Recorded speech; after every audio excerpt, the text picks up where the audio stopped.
Can't believe this. It's a yarn that's hit the UK Telegraph just in the last 24 hours. 2 years after Climategate, where a number of emails were leaked to the media which showed leading climate scientists had bullied dissenters, as well as distorting and hiding facts, a further batch of emails have been leaked. And like last time, they show scientists at the heart of the man-made global warming industry in a most unflattering light.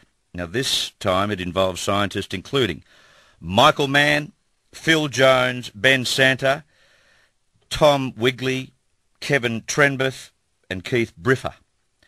Now the UK Telegraph says it has a series of email exchanges between these people, deliberately exaggerating the extent of anthropogenic global warming, while privately admitting to one another that the evidence is nowhere near as strong as they'd like it to be.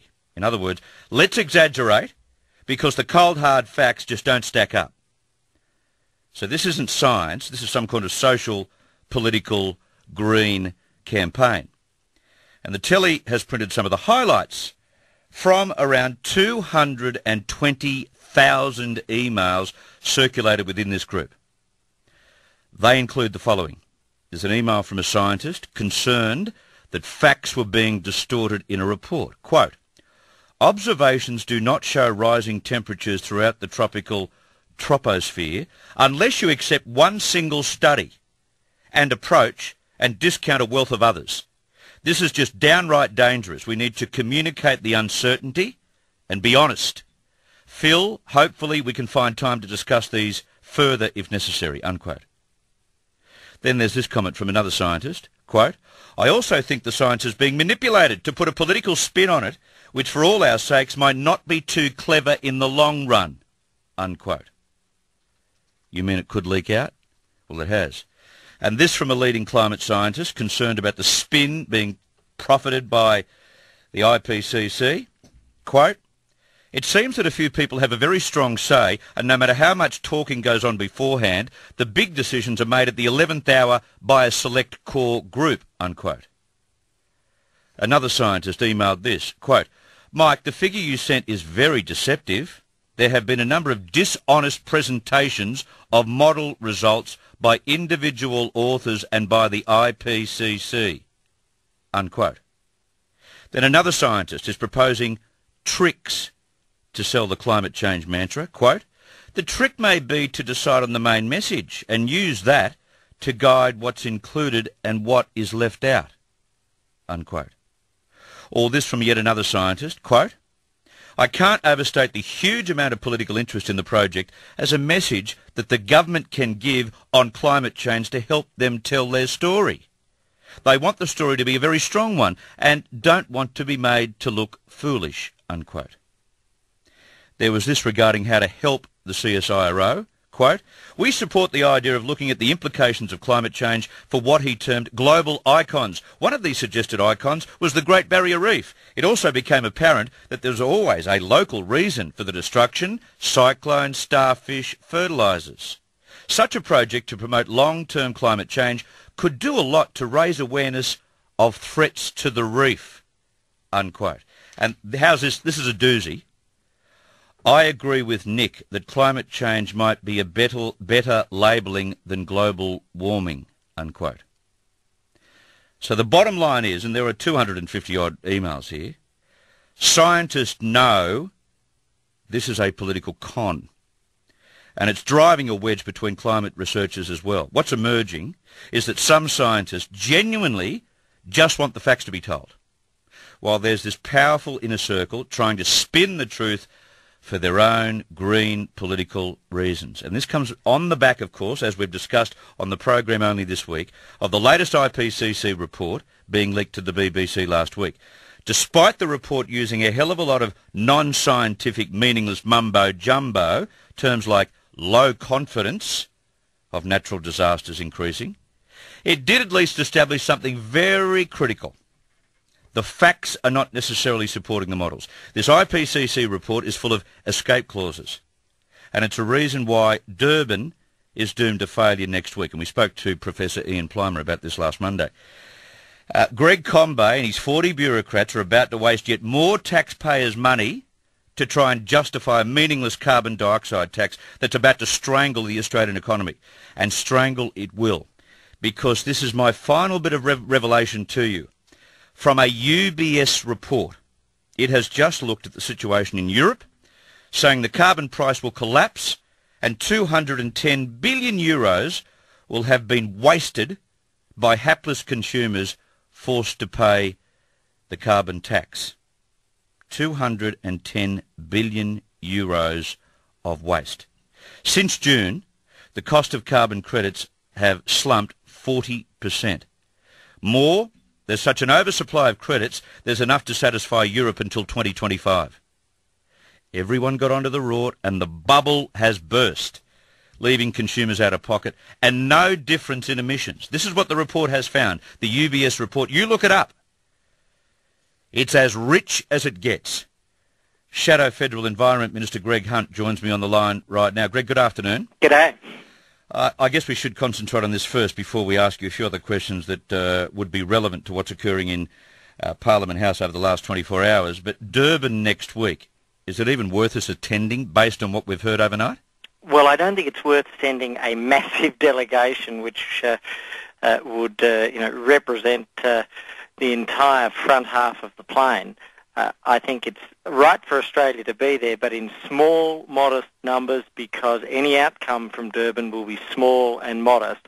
It's absolutely clear that a global treaty is not on the table, that countries such as Canada, the United States, Japan and Russia have made it clear they're not even going to support a new Kyoto agreement. So let's be careful with taxpayers' money, because they haven't been too careful with taxpayers' money over the last few years. Yeah, how about sending 5 to Durban instead of 45?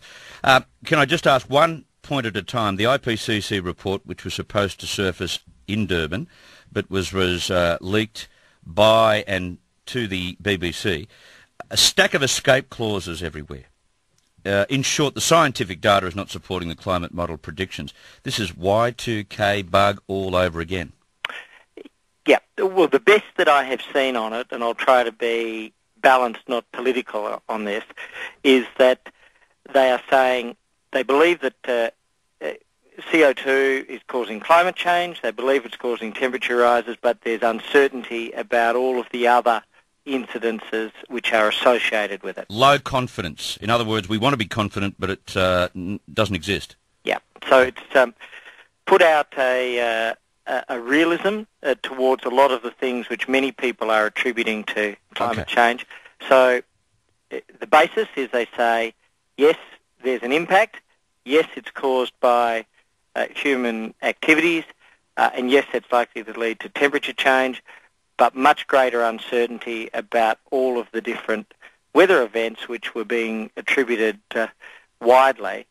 The central scientific body has shall we say, put in a lot more caution on that front than had been the case. Okay, to leak number 2, and these embarrassing emails, even IPCC scientists are now at war. Divisions between those wanting to present the full factual evidence and a hardcore inner circle, so they explain in emails, wanting to push ideology. This is Climategate Mark II, isn't it? Nobody should distort the science in either direction. And if anybody is providing evidence that there has been distortion in either direction, that should be investigated by an independent body. It should simply, flatly, absolutely be investigated by an independent body if there's distortion of the science in either direction for political reasons. Okay, revelation number 3, a new UBS report. It says the European experience has just made people hundreds of billions of dollars poorer while emissions have not changed. Gee, it would have been handy to know about this report about 3 weeks ago. This is absolutely devastating for the government. What this UBS report says, and UBS, for your listeners, is a Swiss-based bank, it says that the European carbon tax is going to cost consumers 210 billion euros, about $287 billion Australian, for almost zero impact. So in other words, this European emissions trading scheme, which is their carbon tax equivalent, is going to cost $287 billion for almost zero impact And then the report gets stronger. It says there will be limited benefits, embarrassing consequences, billions of euros in windfall profits, fraud, fading political support. So in other words, the European carbon tax, which isn't as expensive and isn't as broad as the Australian carbon tax, is a complete failure. But the Australian carbon tax is the worst possible design, and it is massively more expensive on a per capita basis, on a per head of population basis than the European one. So it's the heaviest and broadest carbon tax in the world, and it's being modelled on a system which is clearly failing in Europe. Well, $23 a tonne price, when Europe might be lucky to have a carbon credit price of $1 or $2 by the time this comes on tap. We are in for it. What this means is we will simply send jobs and emissions and investment straight to China or to India or to Indonesia. So a huge impact on investment in Australia. We've already seen it in terms of an example from Coogee Chemicals that wanted to build a methanol plant in Australia. For every 1 tonne of emissions that would have occurred here, because they use gas to make methanol in Australia, 4 tonnes would be emitted in China. So in other words, the environment would be cleaner by doing this in Australia, but because of the carbon tax, the investment will occur in China. The jobs and investment won't occur in Australia. No matter what happens, will the coalition repeal the legislation if it gets into government? Yes, okay. Absolutely, categorically. All right, a couple of quick things. You were up to 3 last night, no doubt, 3 this morning with the mining tax. We were. And all the secret deals done with both Wilkie and Adam Bant, etc., which we've had some explanation of today. Did Tony Abbott fall to sleep? No, I was two places away from him, and we were chatting away. Well, where's that rubbish coming from? Well, I was 2 seats away from him. We were chatting away. We were talking about the suspension which we launched at 9 o'clock this morning, and I was engaging with him right throughout the latter part of the votes, which went on for a couple of hours. Right, okay. Now, we know that to get the deal over the line, they've had to back off on one of their, well-trumpeted Wayne Swan banking reforms. This is not very good for those who have a mortgage. Well, I am worried about the consequences of the extra $100 million in tax they're going to take, but right at the heart of this was a secret commission, effectively, of $100 million for political purposes. The Greens got a payoff in political terms, not to them personally, but a political payoff of $100 million for their vote. This is one of the great abuses of parliamentary process in the last 20 years in Australia. $100 million, a secret deal, which has only just come to light now because we have pushed and pushed and pushed, and it's got absolutely nothing to do with the mining tax or the reforms. It was literally a $100 million secret deal to get a vote, and is a complete disgrace, and of and in itself should be enough to bring down a government. Whatever it takes. All right, Greg Hunt, thank you for your time this afternoon. Take care. Bye-bye. Shadow Environment Minister Greg Hunt. Now, I apologise for having to go through the vast amount of detail associated with all these leaks and reports that have come out in the past 24 to 48 hours based on cap and trade schemes and carbon taxes. But this is so important because we're now finding the truth and not the con.